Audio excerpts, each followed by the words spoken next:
রাঙামাটির কাপ্তাই লেকের পাশে রাস্তা ধরে এগোতে এগোতে একদিকে পাহাড়, অন্যদিকে বিস্তীর্ণ নীল জল। প্রকৃতির এই রূপ দেখতে দেখতে আমরা পৌঁছে গেলাম কর্ণফুলীর নদীর পাশে লুকিয়ে থাকা ছোট্ট এক খাবারের ঠিকানায়, মাস্টার হোটেল। হোটেল বলে চোখের সামনে যে চাকচিক্যের ছবি আসে, এখানে তার কিছুই নেই, একেবারে সাদামাটা। জায়গাটা না চিনলে হয়তো পাশ দিয়ে চলে যাবেন, বুঝতেই পারবেন না এই ছোট্ট হোটেলের হাড়িতেই লুকিয়ে আছে কাপ্তাইয়ের আসল স্বাদ। পাশের লেক থেকে ধরা টাটকা মাছ আসে এখানে, আর সেই মাছই চলে যায় রান্নার হাড়িতে। দেশি আইড়, কাতল, রুই, কালিবাউস, বাছা, চিংড়ি থেকে শুরু করে নানা রকম ছোট মাছ কি নেই এখানে। শুনলাম শুধু এই মাছের স্বাদ নিতেই দূর দূরান্ত থেকে মানুষ ছুটে আসেন মাস্টার হোটেলে। আমরা এই মাছটা পছন্দ করি, সেই জন্য কুমিল্লা থেকে আমরা আসছি এই মাছটা খাওয়ার জন্য।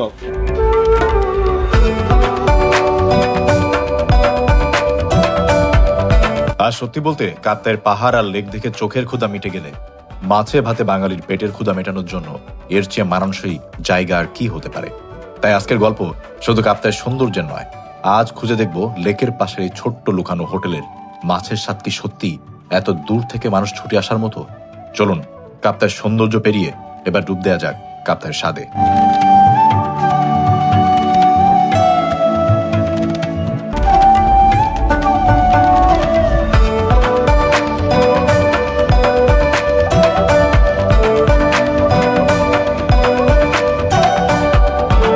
সকাল সকাল ভেদবেদি বাজারে নেমে সিএনজি নিয়ে রওনা হলাম রিসোর্টের দিকে।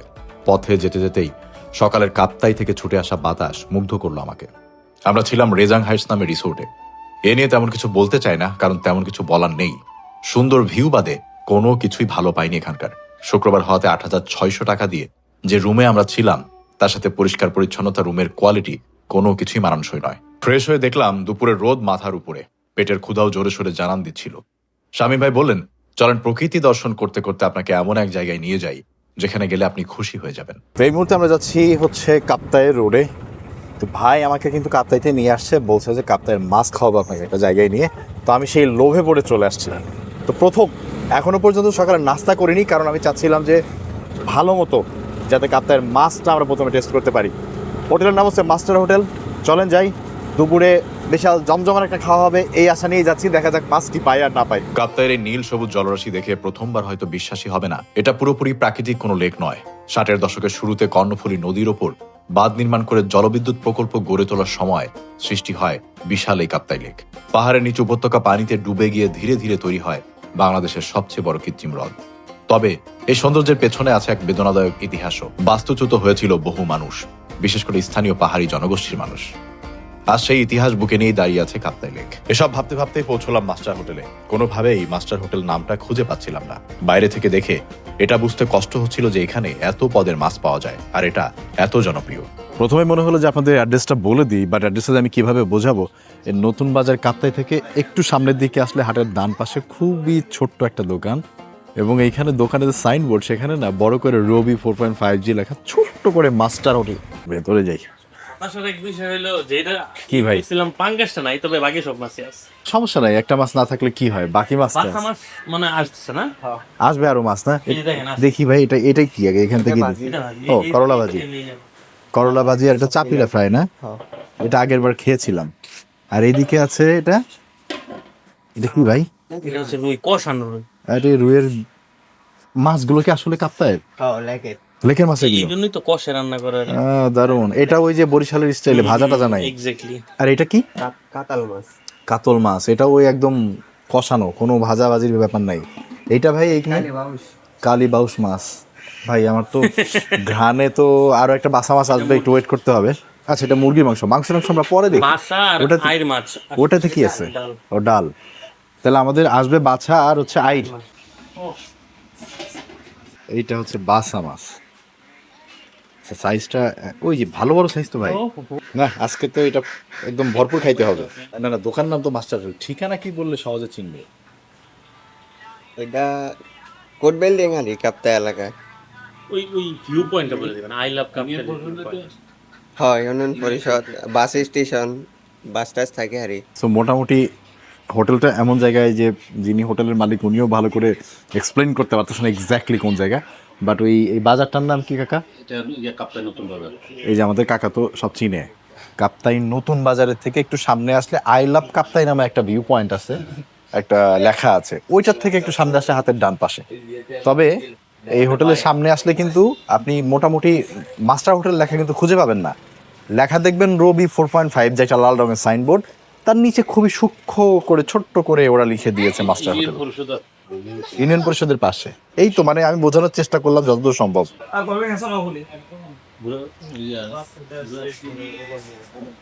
দুইটা মাছ ও, কি মাছের মাথা এটা? এটা কি কালো? এটা ছোট মাথা, এটা বড় মাথা। এটা আমাদের জন্য নির্ধারিত। আচ্ছা, এই মাথা কিন্তু আমরা নিয়ে নিলাম। পানি খাবো নাকি কমাকে? মাথা এটা কত? একটা পাতিল পুরোটাই মাথা নিয়ে নিচ্ছে ভাই। 700 একবারে 700? কি মাছ? টমেটো আছে। কি মাছের মাথা এটা? মাছের মাথা, এটা নাকি জ্বালা মাছের মাথা। ঠিক আছে, আপনি বলছেন, ঠিক আছে, ওকে। আর কি করা? আর মিক্স ম্যাচ করে দিয়ে দিবেন। হ্যাঁ, আমরা তো আরো অনেক মাছ, আমরা তো শুধু এটা খাবো না ভাই, আপনাদের সব মাছ খাবো। আমরা ভাত না খেয়ে মাছ খেয়ে যাবো। এটা কি মাছ আসলো? এখানে আছে বাইং মাছ। এরে ভাই, হাত পোড়ায়েন না। বাইং মাছ আর এটা মিশালি, ছোট মিশালি। ছোট মিশালি আর আসবে অভাব নেই। আর বাইন। চিংড়ি মাছ আসবে, আইট মাছ আসবে। ভাই আজকে বিকেল পর্যন্ত তো এখানে খেতে হবে, মানে এখন খাওয়া শুরু করলে বিকেল পর্যন্ত এখানে খেতে হবে। মাছের কোনো ইয়ে নাই। থাকে আমাদের 16-17 আইটেম থাকে, যেমন ধর রুই মাছ, কাতল মাছ, বাসা মাছ, আইড় মাছ, সাফিলা মাছ, চিংড়ি মাছ, কালিগুনি মাছ, বাইং মাছ, পাঁচমিশালি মাছ, বোয়াল মাছ, তারপর নদীর ফাঙ্গাস মাছ, এগুলো ইত্যাদি আর কি। আর সবজি বাজি, দেশি মুরগি, এগুলো তো আছে, হাঁসের মাংস, এই যেগুলোর নাম বললাম এগুলো আর কি। এগুলো সব লেকের মাছ, বাইরে কোনো মাছ নেই আমাদের থেকে। যার নামে হোটেল, উনি তো নাই 3 বছর আগে মারা গেছেন। জি, এখন আছি আমরা, মানে দেখাশোনা করতেছি আর কি। আপনার কি হতো? আমার হতো বলতে আমার ফাইল ছিল আর কি। জি, মানে আপনার পিতা সমান বলা যায়। এই একসময় ফিতার সমান ছিল, এখন উনি মারা যাওয়ার পরে মানে আর ওটা স্বীকার কেউ করতেছে না, এটাই আর কি। আসলে যে আপনাকে নিয়ে আসছে সেই দুনিয়াতে না থাকলে বাকিরা তো আর। হ্যাঁ, যেমন হয় আর কি। মূলত তো দোকানটা আমি দিছিলাম, এখন যাও বাবে। হ্যাঁ, এখন এটা বলতে পারতেছি না, আমি একলা মানুষ আছে, আমি নিজের দোকানে যে মিসের করি বর্তমান। এত পরিমাণ মাছের আইটেম এখানে আছে, একদম নদী এলাকা যেগুলো, ওই সমস্ত জায়গায় গিয়ে আমি মাছের এত ভ্যারাইটিজ এরকম ছোট্ট একটা দোকানে দেখিনি। এরকম খুবই ছোট্ট মোট্ট একটা দোকান, ওই পাশে কিছু বসার জায়গা আছে, এখানে কিছু বসার জায়গা আছে। ওইদিকে লোকজন অলরেডি বুক করে গেছে, ব্যাগ এবং হেলমেট রেখে গেছে যাতে তারা খাবারের জন্য জায়গা পায়। আর মাছের যে আইটেম আর যে ধরনের মাছ আর মাছের রান্না করা তরকারির যে চেহারা, এটা দেখলে যে কারোই লোভ হবে, মনে হবে যে একটু খেয়ে যাই। এই যে কাকা আমাদের নিয়ে আসছে, এই কাকা নিজেও বলতেছে যে আমি 3-4 বার এখানে আসছি। অনেকবার খাইছি। খাবারটা কেমন কাকা? ভালো। ভালো লাগে? হ্যাঁ, ভালো। আর দাম টাম হিসাবে? দামও মোটামুটি ঠিক আছে, বাইরে থেকে কম আছে। আর লোকজন যাদের আপনি লোকজন আছে, লোকজন। মাঝে আপনি নিয়ে আসেন? হ্যাঁ। তো আমরা নিব হচ্ছে রুই মাছ, তো অবশ্যই নিতে। এই বাছা বাছা বাছা সাইজ দেখছেন বাছা? বাচ্চা দুইটা নিতে পারে, আরেকটা নেন। হ্যাঁ, আরেকটা দিন, আরেকটা দিন। বাচ্চাতে একটা প্রসেস। বেশ ভালো সাইজ তো, ছোট মোটো না। হ্যাঁ, পাঁচমিশালি অবশ্যই, পাঁচমিশালিও একটা দেন। পাঁচমিশালি তো অনেক ধরনের মাছ, তো একটাই এনাফ। এবার গেল আমাদের বাইন মাছ। এটা ছোট ছোট বাইন, তাই না ভাই? এটা বেশি বড় সাইজ না, বাট কাপ্তাই এটাই এনাফ।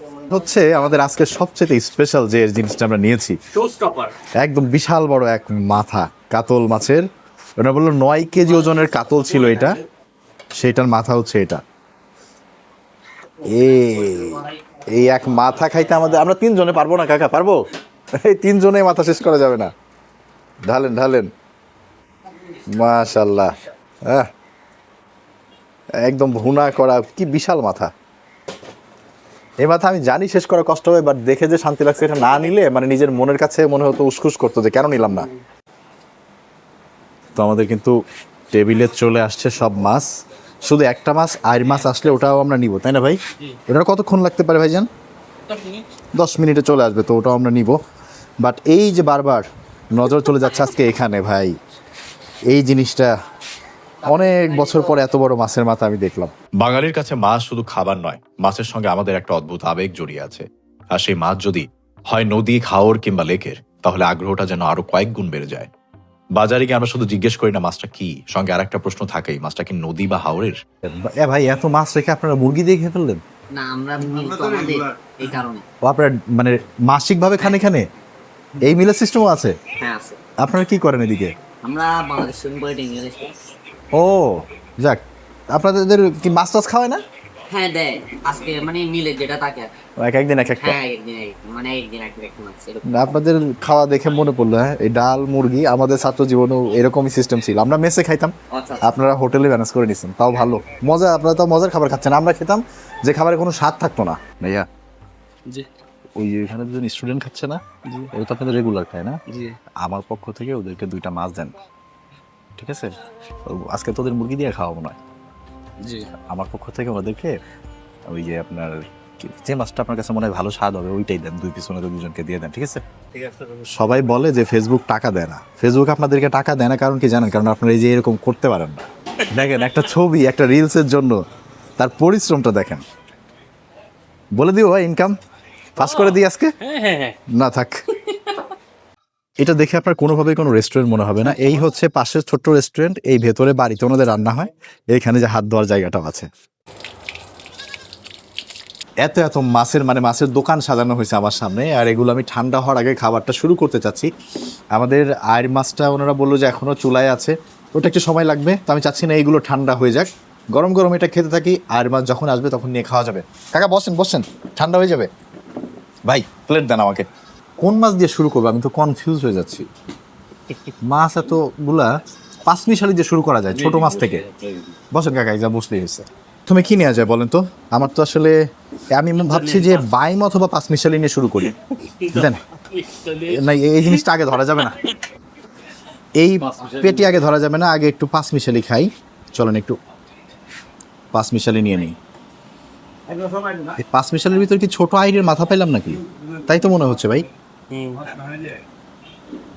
যাক। হ্যাঁ আমরা ওইখানে বলতেছিলাম আমাদেরকে ময়া মাছ, বানেশ্বরে না? এই বাস এনাফ, আর দেরি করা যাবে না। তো চলেন আমরা খাওয়া শুরু করি। ঝোল তো একেবারে কম নিয়ে ফেলছি, বাট এনাফ। এখানে তো আসলে ঝোলের কারবার না, এখানে হচ্ছে মাছের কারবার। খাওয়া যাক।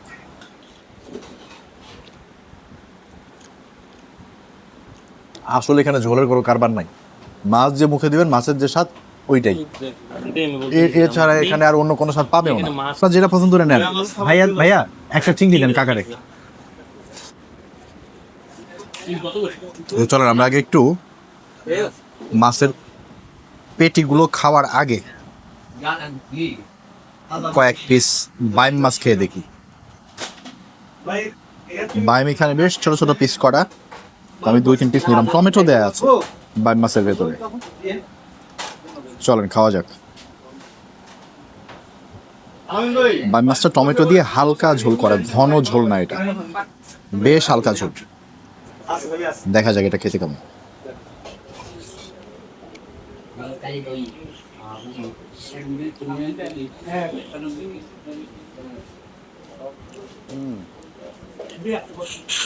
এইটাতে ঝোলের একটু স্বাদ আছে না, এইটাতে ঝোলের একটু স্বাদও আছে, তবে বাইম মাছটা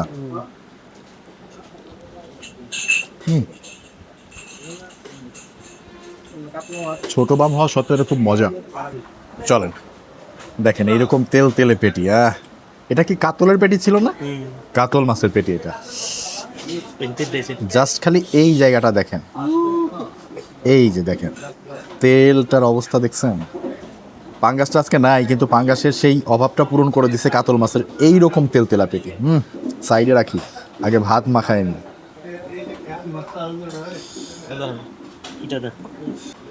আমি শুরু থেকেই বলতেছি যে এখানে আসলে তরকারি নিয়ে খুব একটা কথা বলার সুযোগ হবে না।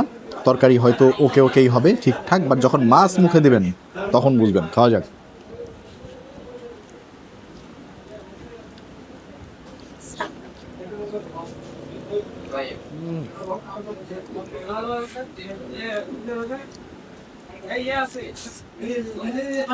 ভাই ও মাই গড,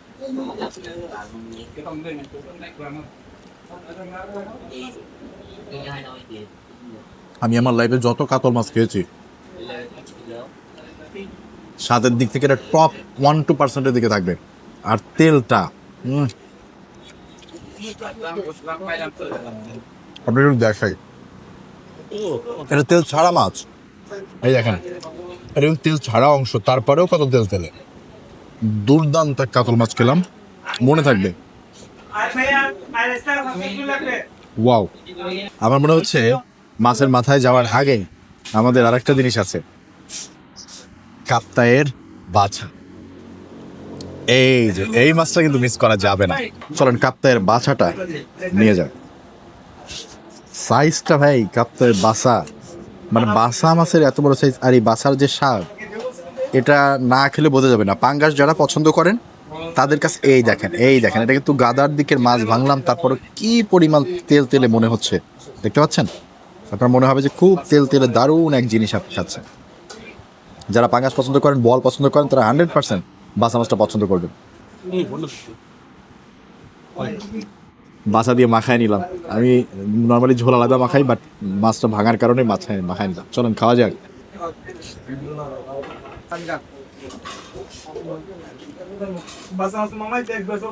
পেটির মাছ, ভাবছিলাম কাতলের পেটিটাই বেস্ট, বাট বাসার তুলনা করা অসম্ভব একটা ব্যাপার। পেটির দিক থেকে বাসা মাছ নিলে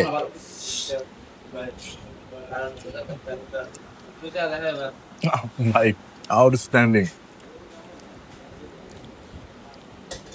আমরা তো আসলে নদী, তারপরে এরকম বড় বিলের এইরকম তেল তেলে মাছ খুব কম পাই। তো যখন পাই টেস্ট বাদটাও সারপ্রাইজ হয়ে যায় যে মাছ এত দুর্দান্ত স্বাদের হতে পারে। ভাত খাওয়া মুখ্য ব্যাপার না, আজকে খেতে হবে মাছ। তো চলেন আমরা মাছের দিকে বেশি ফোকাস করি। দেখেন এই বাসার স্বাদটা কিভাবে বুঝাই, আসলে বোঝানোর ক্ষমতা নাই। আর শুধু বলতে পারি আমি এত মজা পাচ্ছি যে সচরাচর মাছ খেয়ে এত মজা লাগে না। ওয়াও, ওনারা বলেছে কাপ্তায়ের বাছা, তা তো আমি জানি না, কিন্তু যে স্বাদ আমি ডিনাইও করতে পারবো না। গত কয়েকদিনে যে পরিমাণ সুস্বাদু মাছ খেলাম, এরপর অন্য জায়গায় মাছ খাওয়া তো আমার পক্ষে কষ্ট হয়ে যাবে। এইটা কম্পারিজনে চলে আসবে তখন মাথার ভেতরে। এত বড় মাথা যে আমরা নিয়েছি, তো আমাদের মোটামুটি আইডিয়া ছিল যে 3 জন মিলে এত বড় মাছের মাথা তো শেষ করা সম্ভব না। 9 কেজি ওজনের কাতল মাছের মাথা এটা ছিল। তো মাস্টার হোটেলের এই মাছের মাথা দেখে কন্ট্রোল করতে পারি নাই যে খেতে পারি আর না পারি, চেষ্টা তো একটা নিবো আজকে 3 জন মিলে। তো চলেন সব মাছ খাওয়া শেষ, এবার মাথার দিকে নজর দেওয়া যাক। মাশাআল্লাহ, দেখেও শান্তি ভাই, দেখেও শান্তি। চলেন বসি, মাথা খাওয়া শুরু করি। কথা হচ্ছে আমরা তো 3 জন মানুষ, কাকা আবার ডাল নিয়ে এনেছে দেখি। আহা কাকা, মাথা তো খাওয়া বাকি। এই মাথা একমাত্র আপনার ভরসায় নিছি আমরা। এখন ভাঙবো এই চামচ দিয়ে, তো ভাঙা যাবে ভাই? ভাই আমি কই চামচ না, হাত লাগান। হাত লাগাবো? কাকা হাত দিলে খাবেন তো? আমরা হাত দিলে হ্যাঁ, সমস্যা নেই তো? ঠিক আছে, এই কাঁটাটা আগে দুর্দান্ত রকমের সরাই ফেলি। এই পাশ দিয়ে এইটা এটা টান দিলে অর্ধেক হয়ে যাবে ভাই। মাছ এই মাথার এক খণ্ড গেল।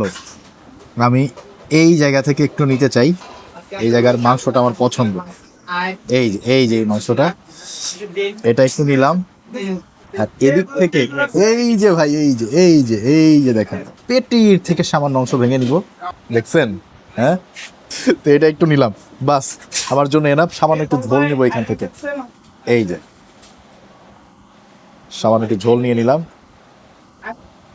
চলেন, মাথা এখানে প্রচুর আছে, আরো খেতে হবে আমি জানি, বাট আপাতত এটা দিয়ে শুরু করি। আমি তুলে দিচ্ছি, জানান। হ্যাঁ কাকা পারবে? আমরা পারবো না, আমরা ওই নিচের টুকু 2 জন মিলে দেখি পারবো। কাকা দেখি এইটা সাবার করতে পারে কিনা। বিসমিল্লাহ বলে চালাই দেন কাকা, হয়ে যাবে ইনশাআল্লাহ। মেশিন রেজিস্টার দিয়ে হ্যাঁ দেখি আমরা, তারপরে এখান থেকে না পারলে কিন্তু আবার নিতে হবে, আমরা যদি না পারি। চলেন আগে 9 কেজি ওজনের কাতল মাছের মাথার যে তেল তেল অংশ, সেটা দিয়ে আমরা খাওয়া শুরু করি।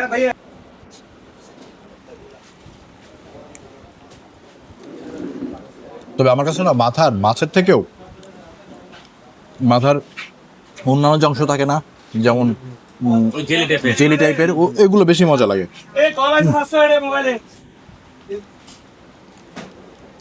মন ভরে মাছ খেলাম আজকে। ছোট বড় মিলায়ে। জাস্ট পাঙ্খাসটা থাকলে হলো গলা মনে হয়। তবে এইটাতে হালকা একটা কেমন যেন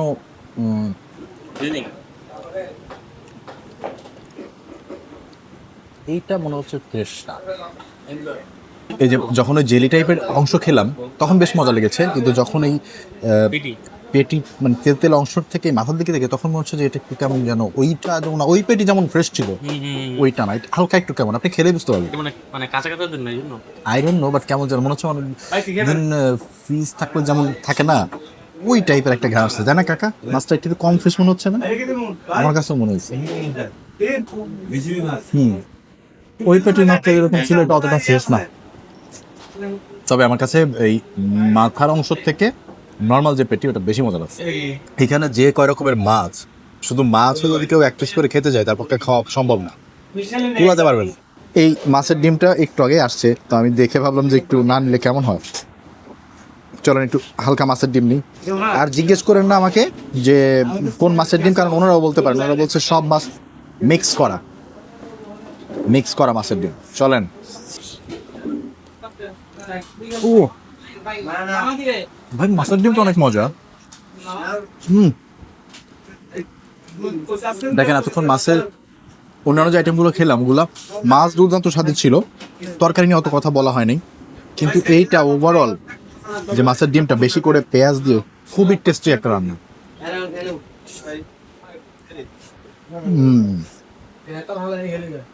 মাছের ডিমের রান্না দিয়ে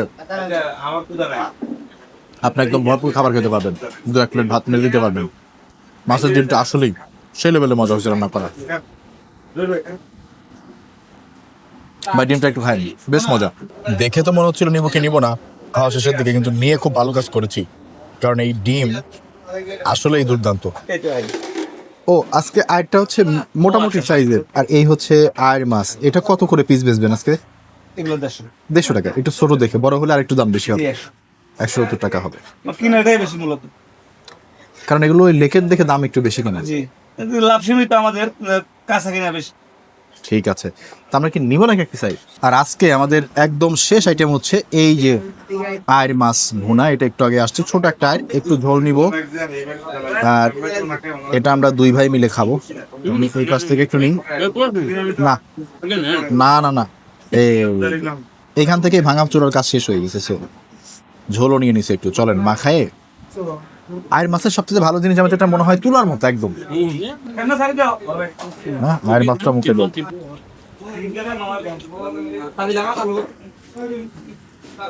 ভাই এটা ছোট কিন্তু তারটা একদম ফ্রেশ এবং দুর্দান্ত সুস্বাদু। হ্যাঁ,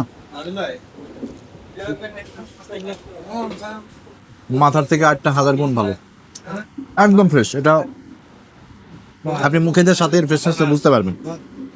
ছোট সাইজে পুরো নরম, আর একদম মনে হচ্ছে একটু আগে ধরছে এরকম টাইপের মাছ হবে। তাজা মাছের একটা ফ্রেশনেস এর ভিতরে আছে।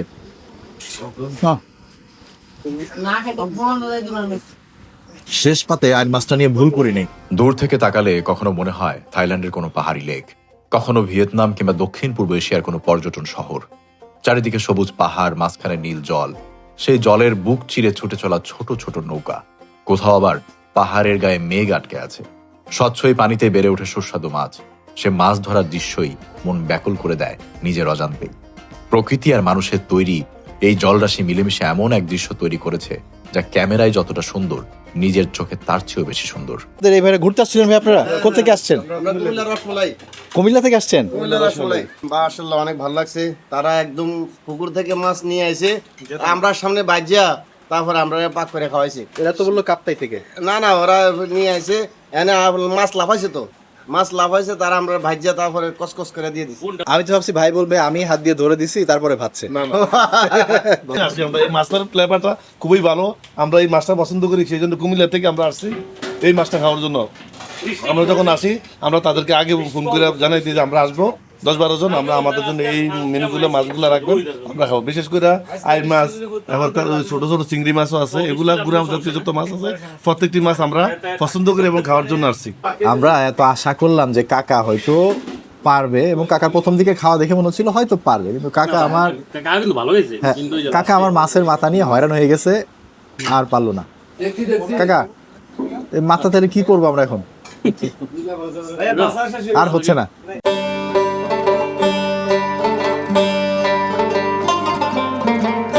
দেশকে ভালোবাসা মানে শুধু পতাকা হাতে দাঁড়ানো কিংবা বিশেষ দিনে দেশের গান শোনা নয়। দেশকে ভালোবাসা মানে এই দেশের পাহাড়, নদী, বন, হাওর নিজের সম্পদ মনে করে তার যত্ন নেওয়াও।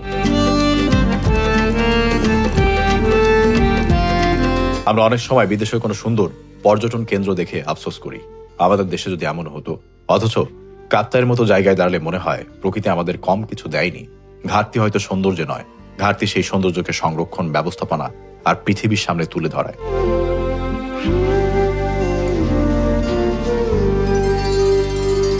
এখানেই সরকারের যেমন দায়িত্ব আছে, আমাদেরও আছে।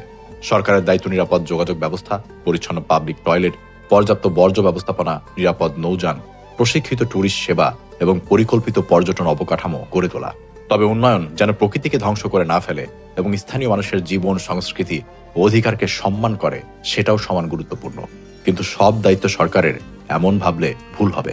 আমি পর্যটক হয়ে পাহাড়ে গেলাম, পানির বোতলটা ফেলে এলাম, লেকে প্লাস্টিকটা ছুড়ে দিলাম, স্থানীয় সংস্কৃতিকে অসম্মান করলাম, তারপর অভিযোগ করলাম জায়গাটা নোংরা, জায়গাটা ভালো না। এদেশের পর্যটন কবে বদলাবে? দেশটাকে নিজের বাড়ি ভাবতে হবে, কারণ নিজের ঘরের মেঝেতে আমরা ময়লা ফেলি না, নিজের দেশের পাহাড় নদীতেও সেভাবে ফেলা যাবে না।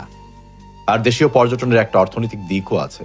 আমরা যখন দেশের কোনো অচেনা জায়গায় যাই, স্থানীয় নৌকা নেই, ছোট হোটেলে খাই, স্থানীয় পণ্য কিনি, আমার খরচ করা টাকাটা কোনো না কোনো স্থানীয় পরিবারের জীবিকার অংশ হয়ে যায়। এই মাটিকে জানা, এই দেশের মানুষকে জানা, নিজের দেশের সৌন্দর্যকে নিজের চোখে আবিষ্কার করা, এটাও দেশকে ভালোবাসার একটা ভাষা। পৃথিবীটা অবশ্যই দেখব, কিন্তু তার আগে নিজের দেশটার দিকে ভালো করে তাকাই। যে সৌন্দর্যের খোঁজে আমরা হাজার মাইল দূরে ছুটে যাই, তার অনেকটাই নীরবে পড়ে আছে আমাদের নিজের উঠোনে।